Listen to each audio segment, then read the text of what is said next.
El oficialismo va a presentar un proyecto de ley donde busca captar, mediante un aporte único y extraordinario, 3.000 millones de dólares de las 11.000 riquezas más grandes del país. Estas van a tener como destino proyectos de vivienda, hidrocarburos y créditos a las pymes.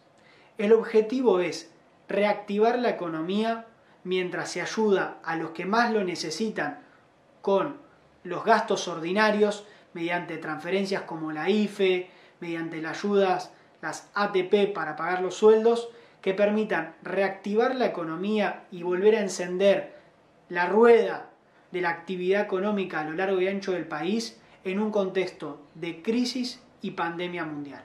Este proyecto lo que permitiría es tener recursos extraordinarios en un momento donde cae el consumo, cae la actividad económica y por lo tanto la recaudación del Estado para destinarla a seguir haciendo girar la rueda de la economía.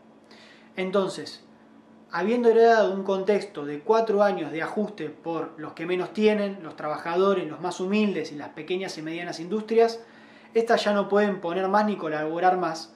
Entonces, lo más justo y lo más necesario y lo posible es que los que más tienen aporten más en un contexto de crisis.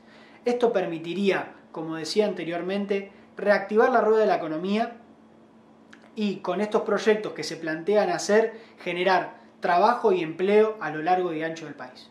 Usualmente se suele decir en grandes medios de comunicación o en grandes divulgadores supuestamente científicos que Argentina es el país con más impuestos en el mundo, con más presión impositiva. Esto es falso. Los datos de la OCDE, los datos de la CEPAL, demuestran lo contrario. Los países más desarrollados como Francia, Noruega, Suecia, tienen más presión impositiva que la Argentina. A su vez hay que agregar que Argentina es un país con una alta informalidad, es decir, que trabajan en negro alrededor entre el 35 y 40% de la economía argentina. Esto también ayuda a la evasión fiscal. Entonces, es totalmente falso decir que el problema de la Argentina es la presión impositiva. El problema de la Argentina es la desregulación financiera y fiscal, la evasión impositiva, la falta de generación de empleo y también la fuga de capitales al exterior.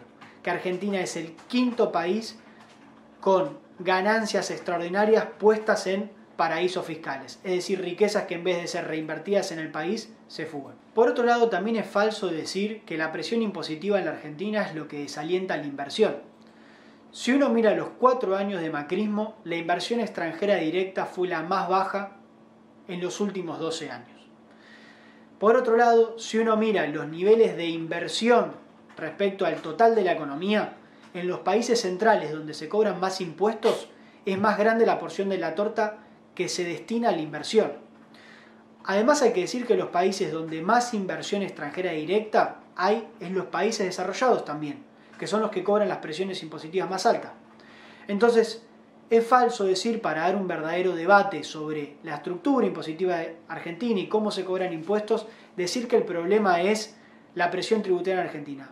El problema de la inversión en Argentina es si la inversión va a poder generar ganancias, es decir, si invierto en un comercio, en producción o en servicios, la gente va a poder consumir lo que produzco. Entonces, por eso es necesario tener políticas para generación de empleo, generar seguridad en el trabajo, generar y dar la capacidad de que todos puedan educarse para conseguir un mejor trabajo y generar mejor desarrollo e invertir también en desarrollo e investigación.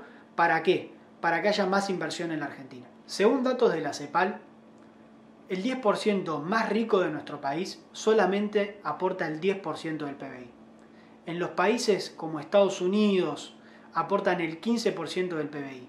En los países europeos que tienen estructuras impositivas más justas, más progresivas, es decir, donde los que más tienen más ponen, aportan alrededor del 25% del PBI, por ejemplo en Italia. A su vez hay que decir que en Argentina el 1% más rico se lleva más del 15% de la riqueza. Entonces, estamos hablando de que en Argentina hace falta mucho para que haya una estructura impositiva donde los que más tienen puedan aportar más, es decir, que exista un sistema realmente solidario.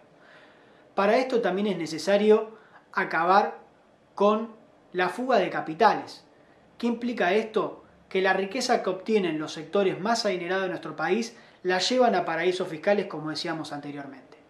Argentina es el quinto país en el mundo con fuga de capitales y en relación con su PBI es el cuarto. Entonces estamos hablando que este es un problema estructural de Argentina que es necesario solucionar y tomar medidas.